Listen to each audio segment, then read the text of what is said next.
and arty that we kind of take it for granted. You know, it's so many of our grandfathers and grandmothers sewed or made quilts. But I got in my wheelchair from a drive-by shooting. And when I was laying on the ground, it was an entry wound and an exit wound. So it was a lot of blood. I could just see the puddle of it just growing and growing and growing. And so I prayed for my boys, and I prayed for my family. And then I made a bargain with God. I said, Lord, if you will let me live, I promise I'll use my creativity to improve the lives of young children. I could not tell you how I had the presence of mind laying on the ground bleeding to make a promise like that to God. Yeah. But when I was rehabilitated and learned how to use my wheelchair, it was like they put me on a space shuttle, and I've just been going ever since, you know. So it was amazing to me that I had made that promise to God to do that. And then God manifested all these opportunities for me to be able to actually do that. And all of these things that I've been able to do and stuff like that, it just plays in to my purpose-driven life. Having Title I schools come to me where children hardly ever have anybody smile at them. And I'm able to come to work.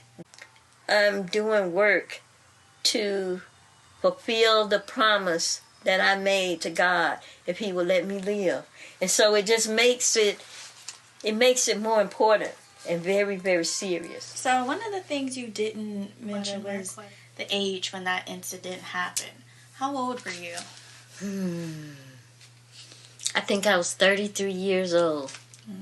And you know, when you talk about like traditional cultures and the way people see life, you know, it's always said that at 33, that's a pivotal moment in people's lives. Okay? And that happened to me at a time in my life where I feel that I wasn't quite as directed and as focused as I could have been. So you did have like times in your artistic career where you had to stop making things or slow down with making things to focus on finances? I was working at United Parcel Service, and I had got in management, you know, and I could have risen in the hierarchy there, okay? But to work at UPS, you have to be able to walk. And so, you know, when this happened to me, you know, that kind of shifted things for me. But everything matters, and everything plays a part in your ultimate destiny. Because had I not got shot, I would be at UPS cussing out people, making sure that they loaded them 18-wheelers with no airspace between the boxes. You know, that's what I was doing. I was working on outbound one.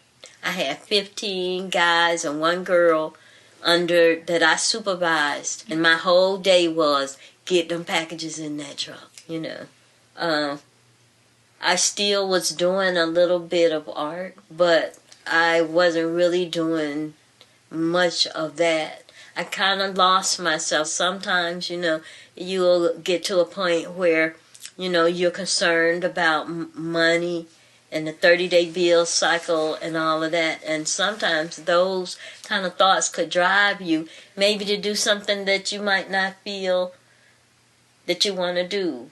What kind of adjustments did you have to make as an artist? Were there any?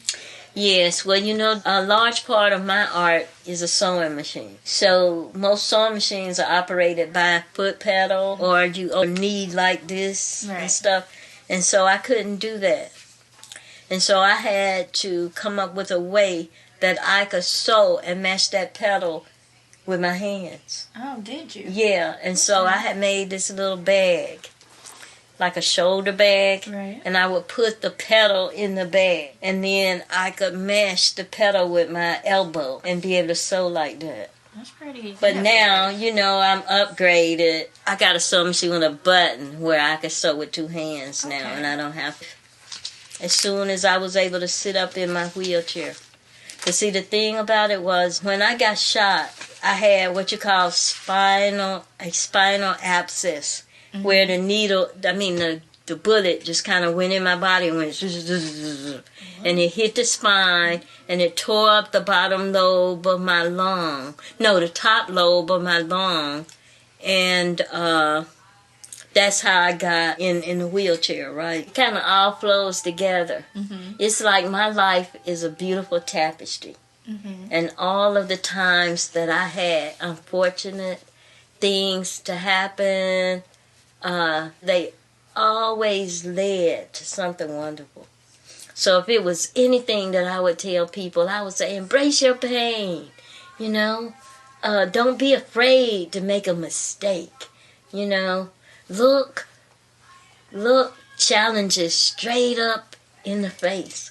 Mm-hmm. Because all the time, from what I've seen with my injury and just living as a woman using a wheelchair, that if you take that attitude, you're kind of, you have a inner power. You become invincible. That's the word, But I had an opportunity to fly in the face of that. Mm-hmm. To be able to make a mark, even from my wheelchair. And I'm going to tell you right now, you couldn't take this wheelchair from me, because this is my marketing tool. Yeah. Okay?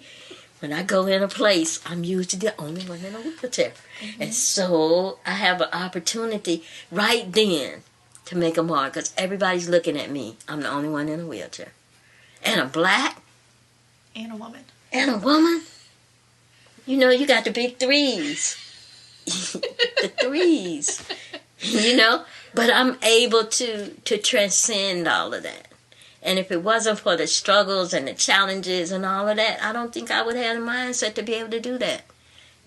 I'd be just like some other people. Come up against that real difficult challenge and boom, you gave up.